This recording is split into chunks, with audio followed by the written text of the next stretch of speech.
back to Raptors Today. Randy Urban alongside Ashley Docking and Jevohn Shepherd. Team, so now the starting lineup is back and hopefully healthy for the next foreseeable future. And that changes things for the starting lineup because you have guys dropping out of that lineup and getting into the bench role.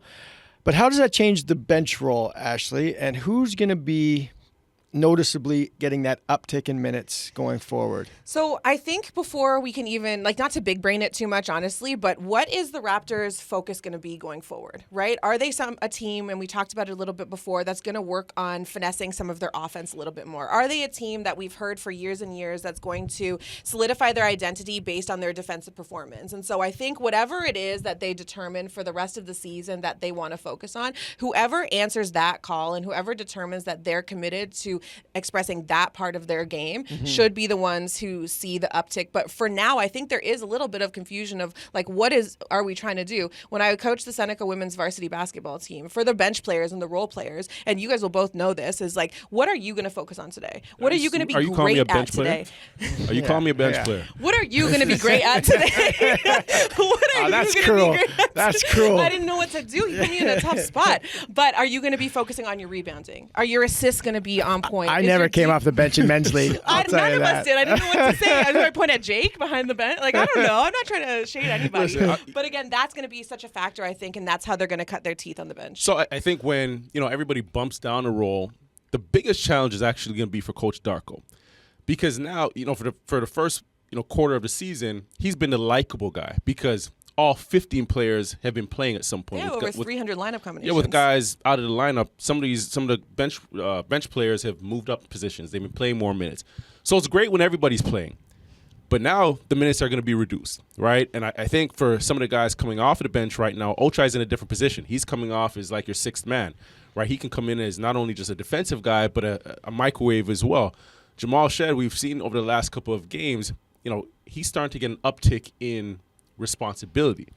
He could also be one of the guys that the coaching staff and front office is looking to right now is, okay, let's see what you can do in this role, right? We didn't see Davion Mitchell play against Milwaukee, and what does that mean between those two guys right there, right? Who's going to get that position?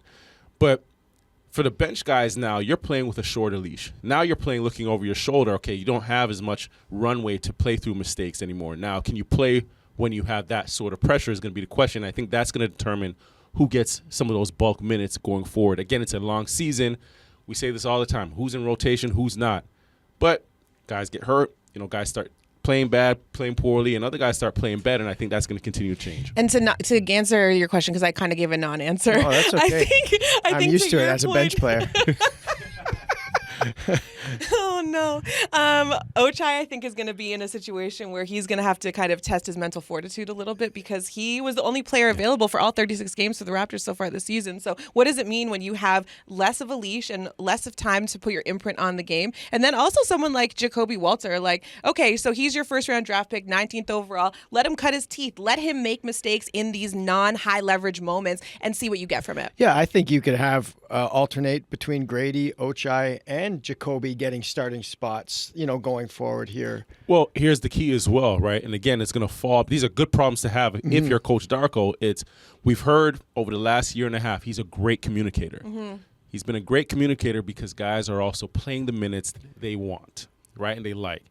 Now, when you're not in the rotation, when you're not playing 15 minutes plus, how much of a good communicator is he? And how is he going to communicate with those guys then? How are they going to feel, right? And you still have to pretty much iron that out. I've been marinating on this for a little bit. When I look at that bench and I look at what they're capable of, it reminds me of a situation like the bench mob. Yeah.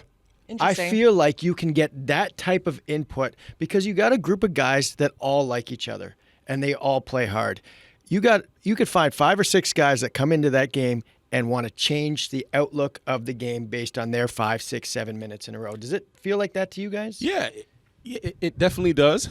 And to your point, questioning the mental fortitude of not only Abaji but the rest of the unit as well, because we are approaching February. Right? We are approaching the deadline, and that's where locker rooms tend to get a little strange. Everybody's looking over their shoulder. Guys have their plastic bags, the garbage bags in the locker rooms just in case, right? But are these young guys going to still have that mental toughness to play through all this, to play through noise that every team goes through it. You're going to hear a lot of noise, a lot of chatter, a lot of rumors over the next month and a half, but that connectivity, that chemistry that we've, heard about, guys spending time together in the summer in Miami, guys leaving the Olympics and going to training camp to be with the group. This is where you're really going to see what that looks like. And I think, to your point, the foundation is there. Guys are grooving. Guys enjoy, not only playing with each other, but they also enjoy each other's company outside of the court. And this is going to be like this month right here. This stretch is probably going to be that biggest test. Final thoughts, Ash? Yeah, we'll be looking for a shady side eye on the bench now. That's what when the sub gets called in, according to Jevohn, I'll be like, okay, what did he look like? What did Bruce Brown do? Did he roll his eyes? Did he sigh? This is also where you compete more, right? You see the starting five go out there. You see a guy get a couple minutes before you, off the bench before you.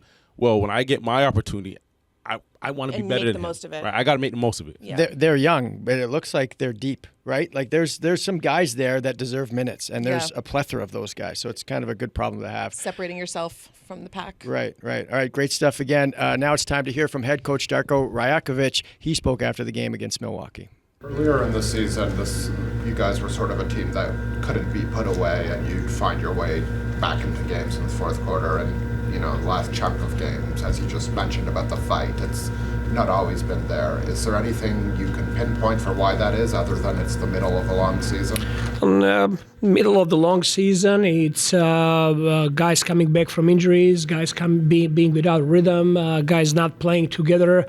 Again, I don't want any of those to sound like excuses. We gotta be much better in all of those areas, but at the same time, we work hard, and I believe that we're gonna get out of this slump, and I think we're gonna be able to play much higher level of basketball than we showed it tonight.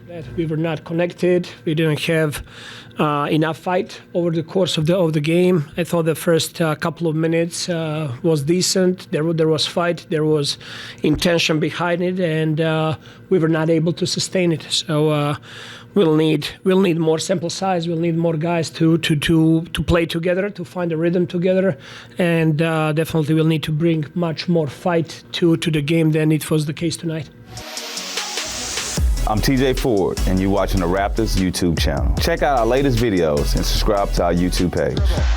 Works right into the lane, puts it up and in! TJ flies away, fades, fires, Onions, timeout, Minnesota.